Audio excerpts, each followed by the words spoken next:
She was seen stepping off the plane. A routine layover in Phoenix. Flight attendant Anya Sharma clocked out, her shift officially over. What happened next? The 18 hours until her disappearance was reported. That's where it gets strange. No one saw her leave the airport. No one saw her check into her hotel. The official timeline collapses before it even begins. This discrepancy isn't just a detail. It's the hole through which Anya vanished. We're opening her case file, not to sensationalize, but to reconstruct those critical missing hours, to understand what the initial investigation overlooked, and why the simplest questions remained unanswered for far too long. The last confirmed sighting of Anya puts her at Terminal 3, Sky Harbor Airport, at 8:17 p.m.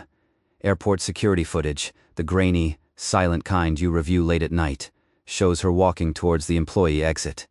She's carrying a small overnight bag, her uniform crisp. She pauses for a moment, checks her phone, then she walks out of frame. That's it. 18 hours of silence follow. 18 hours where a seasoned flight attendant, familiar with Phoenix layovers, simply ceases to exist within any known record. The hotel where her crew was booked, the Crowne Plaza Airport, never registered her check-in. Her room key was never activated. Her belongings were never retrieved from the crew locker. Initial reports dismissed this as potentially a personal matter. Perhaps she met someone, decided to stay elsewhere. But that explanation doesn't fit Anya's meticulous nature, according to her colleagues. She was known for her strict adherence to schedules, her professionalism. She had a morning flight to catch, a critical detail that makes her unscheduled absence even more puzzling. Why would she simply disappear without a trace, abandoning her duties? This isn't just about a missing person, it's about a timeline that actively resists being completed. What happened in those crucial hours after 8:17 p.m., before the missing persons report was even filed? That's the question we need to answer. A routine stop. Anya Sharma's flight landed in Phoenix at 9:55 p.m. According to the airline's manifest, documented in the official incident report, she was scheduled for a 12-hour layover before her connecting flight to Singapore. This was a routine stop, one of many she'd made in her 5 years as a flight attendant. Her plan was simple: check into the Renaissance Hotel, get some rest, and be back at the airport by mid-morning. The hotel surveillance footage, reviewed by investigators, confirms her arrival. At 10:48 p.m., Anya is seen entering the lobby, pulling her regulation-issue carry-on. She's wearing her uniform, a dark blazer, a light blue blouse, and a small, discreet watch. Her posture is professional, though there's a noticeable weariness in her step. This is a detail that matters. She checks in, receives her room key, and proceeds towards the elevators. This part of the timeline is meticulously documented with timestamps and clear visual evidence. At 10:52 p.m., the footage shows her entering elevator C alone. The lift ascends to the 7th floor, her assigned room number being 714. This is the last confirmed, verifiable visual evidence of Anya Sharma acting according to her known itinerary. What happens between the moment that elevator door closes and the next morning, when her absence is noted, is where the timeline begins to unravel. The official report states she was last seen entering her hotel room. But here's where it gets strange. No witness remembers seeing her leave. No cameras captured her exit from the hotel at any point during the night. The electronic keycard log for room 714 shows no activity after her initial entry at 10:54 p.m. The record suggests she entered, and then she simply vanished. What doesn't add up is the complete lack of any further digital or physical trace. It's as if the room swallowed her whole. The discrepant log. The dispatch log, a critical piece of evidence. It details every unit, every call, every minute of that seemingly routine stop. But here's where the timeline shows its first significant fracture. Officer Miller's report states he initiated the stop on Anya Sharma's rental car at 2:17 a.m. This matches the automated log from his patrol vehicle's GPS, placing him on the deserted stretch of Route 101, just outside the city limits. The initial reason, a broken taillight. What doesn't add up is the subsequent entry. According to the official dispatch transcript, the one provided to the Internal Affairs, Officer Miller radioed in the traffic stop at 2:23 a.m., a 6-minute delay. For a routine traffic stop, this is unusual, but not necessarily suspicious in isolation. However, the log also records a brief, garbled transmission from Miller's unit at 2:19 a.m., 2 minutes after the GPS confirmed the stop began, and 4 minutes before his official radio call. The transmission was dismissed as static, a common occurrence in remote areas. But was it? That detail matters, because it's the only recorded communication between 2:17 a.m. and 2:33 a.m. We're left with a gap. 6 minutes where the initial contact occurred, but official confirmation was absent. 6 minutes where Miller was with Anya Sharma, according to his patrol car's data. This raises an important question. If the stop was routine, why the delay in reporting it? And what exactly was transmitted, or attempted to be transmitted, during that brief, distorted 2:19 a.m. burst? The official explanation leans towards environmental inference. But the record, the cold, hard data, suggests something different, a discrepancy. Small, perhaps, but one that opens up the first crack in the narrative of a simple broken taillight. It's what happened, or didn't happen, in those 6 minutes that we need to examine more closely. Her last known call. The discrepant log showed Anya Sharma's return to the hotel was never officially recorded. What about her last known communication? At 10:17 p.m., a call was placed from her hotel room phone, not her personal mobile, but the landline. The recipient, a prepaid burner phone active for only 6 days prior to Anya's disappearance, then deactivated the morning after. Police records confirm the burner belonged to an individual identified as Julian Thorne. Thorne, a known associate in local illicit gambling circles, had a history of petty fraud and, more recently, was under surveillance for suspected money laundering operations tied to a larger, undocumented network. This call, nearly 2 hours after Anya was last seen on hotel surveillance entering the elevator, drastically reshapes the timeline. It opens up a new possibility. Anya was not alone. The duration of the call was exactly 9 minutes and 43 seconds. A substantial conversation, not a quick check-in. What was discussed during those 10 minutes? We may never know the content, but the connection itself raises significant questions. Why the hotel landline? Why not her personal phone, which was found later, untouched, on her nightstand? And why a burner connected to Thorne, a man with clear ties to criminal activity? The official report dismissed this call as an unrelated personal matter, a detail that now, in retrospect, seems almost deliberately sidelined. That assessment feels convenient. The fact that the call connected to Julian Thorne, a figure already on law enforcement's radar, was buried deep within hundreds of pages of ancillary reports, far from the main narrative. That detail matters. This wasn't merely a personal call, it was a connection woven into a far more complex web. It suggests Anya knew Thorne, or at least knew of him enough to use a secure, untraceable line to communicate. What kind of arrangement would necessitate such a careful conversation, detached from personal devices, almost a full 2 hours after her last recorded movements? And why would this crucial piece of the puzzle be overlooked, labeled as insignificant, when it directly links Anya to an individual involved in known illicit operations? The timeline of Anya's last evening now includes an active connection to the criminal underworld, a call that lasted close to 10 minutes. That's a lot to say, and a lot to hide. The anonymous tip. The final call from Anya Sharma, her last known words to her sister. That was the end of the official timeline. But then an anonymous call came in, not to the police, not to the airline, but to a local Phoenix news station, a detail that's inherently strange. This caller claimed to have seen Anya, not on the street, not at the airport, but in a private residence, hours after she was supposed to be asleep in her hotel. This tip, initially dismissed, becomes critical. The anonymous voice, distorted by a modulator, spoke of a gathering, not a party, but a quiet, almost secretive meeting. They specifically mentioned a car, a dark sedan, parked discreetly down the street from a house in the Arcadia neighborhood. Here's what the news station logged. A call placed at 3:17 a.m., 2 days after Anya's disappearance was officially reported. The caller stated Anya was there, alive, seemingly coherent, but in a state of distress. They couldn't elaborate on the distress, only that she seemed uncomfortable. The news producer, familiar with hoax calls, almost hung up. But one detail made them pause. The caller mentioned a specific piece of jewelry Anya was wearing, a small silver pendant her sister had described to the media, a detail not widely publicized. That pendant was never recovered. This raises an important question. How would an anonymous caller know such a specific, personal detail if they hadn't seen her? The police, initially hesitant, followed up. They located the house, The residents, a couple in their late 50s, denied any knowledge of Anya Sharma or any gathering. No forced entry, no signs of a struggle, nothing.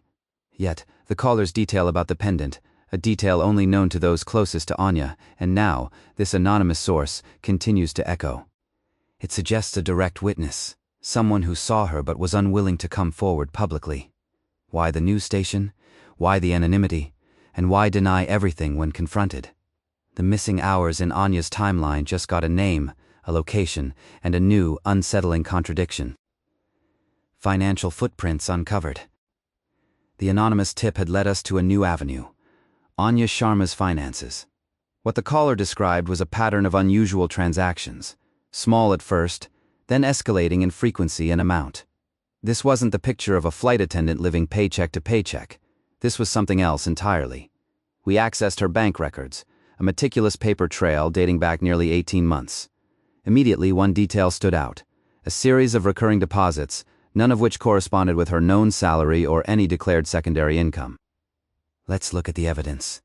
The records show automatic transfers, initially around $200 every 2 weeks, steadily increasing to over $1,000 per week in the months leading up to her disappearance. These weren't direct deposits from an employer. They were routed through a series of shell accounts, making their origin difficult to trace. That's where it gets strange. According to the bank's internal flagging system, several of these deposits triggered alerts for unusual activity. Yet, no deeper investigation was initiated by the bank itself. The official oversight leaves this unexplained. We also found a significant number of outgoing wires, transfers to various offshore accounts registered in different names. One particular account, linked to a holding company in the Cayman Islands, received over $10,000 just 3 days before Anya vanished. This wasn't an impulse transaction, it was calculated. The question then becomes, where was this money coming from, and why was Anya sending it offshore? The anonymous tip had mentioned a potential connection to a network. Could these financial footprints be part of a larger illicit operation? The sheer volume and frequency of these transactions suggest more than personal debt. This indicates a professional, organized system. The timeline of these deposits also aligns with a shift in Anya's behavior, as noted by her colleagues: increased secrecy, unexplained absences, and a noticeable upgrade in her lifestyle. Luxurious items she couldn't afford on her flight attendant's salary alone. What doesn't add up is the silence surrounding this activity. No official report even mentions these financial discrepancies. It's as if the economic motives guiding Anya Sharma in her last year were completely overlooked. That detail matters. It points to a deliberate omission, or perhaps an investigative blind spot. The financial records paint a picture of a woman deeply involved in something far beyond her career, and the fact that these transfers spiked just before her disappearance, that's not a small inconsistency. It raises an important question: was Anya an active participant, or a willing conduit for someone else's money? The answer might be hidden in the next clue, the final, desperate communication. The midnight witness. Financial records, as we've seen, painted one picture. But the human element a witness can often throw an entirely different shade on a timeline.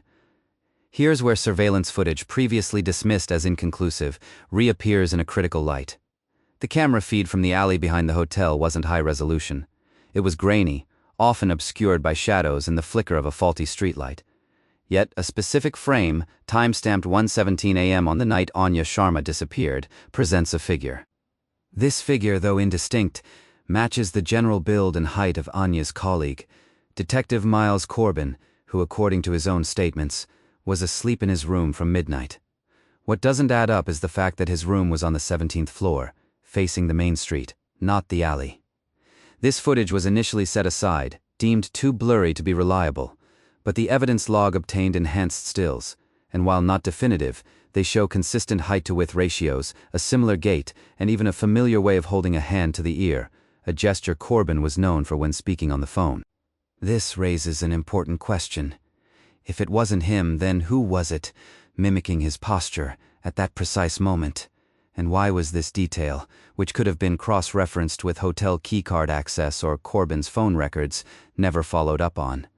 The official version of events suggests Corbin was a passive participant in the timeline, asleep and unreachable. The midnight witness footage suggests something entirely different. It suggests an active, if clandestine, presence precisely when Anya Sharma's own timeline began to unravel. This is not a small inconsistency. This is a potential break in Corbin's seemingly solid alibi. Hidden digital trail. The midnight witness, Mr. Thompson, provided a critical piece of information, a detail that, when examined against digital records, creates a new kind of discrepancy.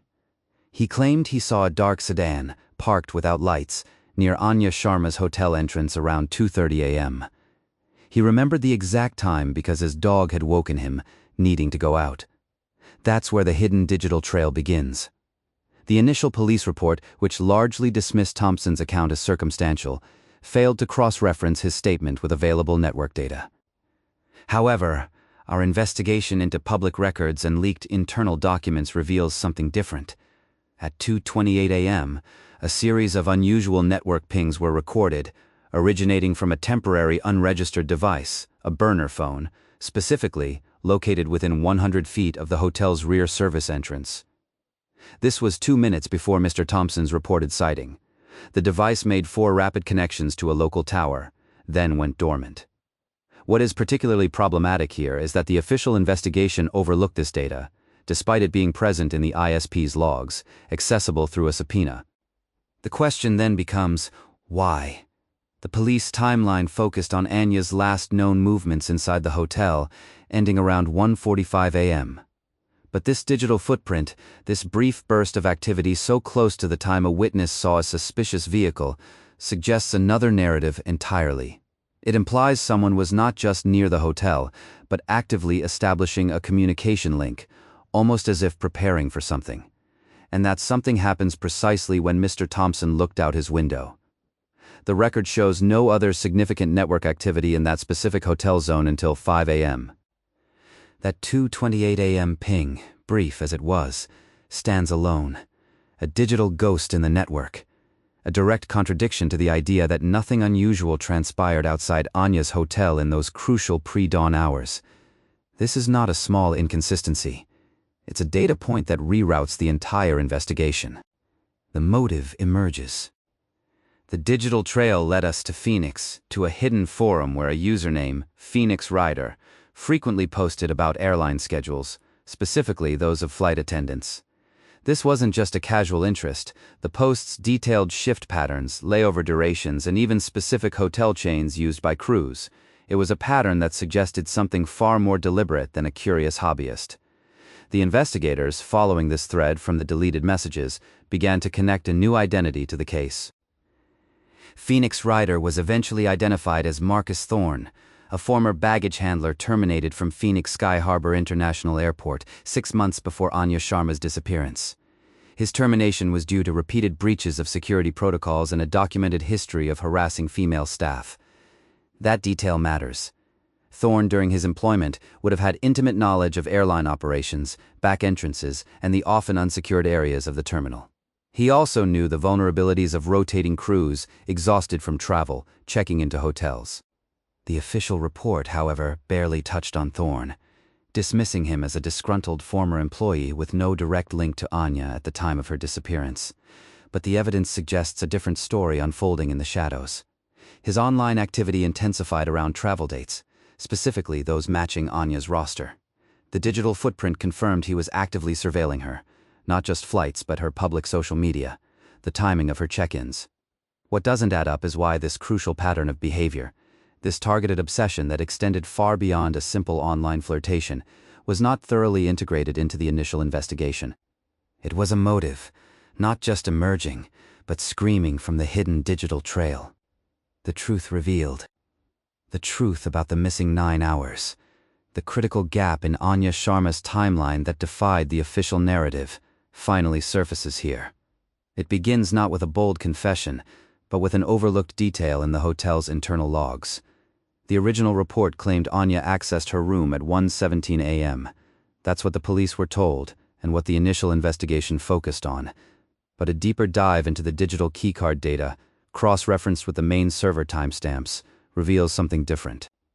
The hotel's system, designed for internal maintenance tracking, registered a duplicate keycard being activated for Anya's specific room, Not at 1:17 a.m. but at 4:32 a.m. This second activation, logged separately, was initially dismissed as a system glitch. But that detail matters, because this wasn't just any duplicate.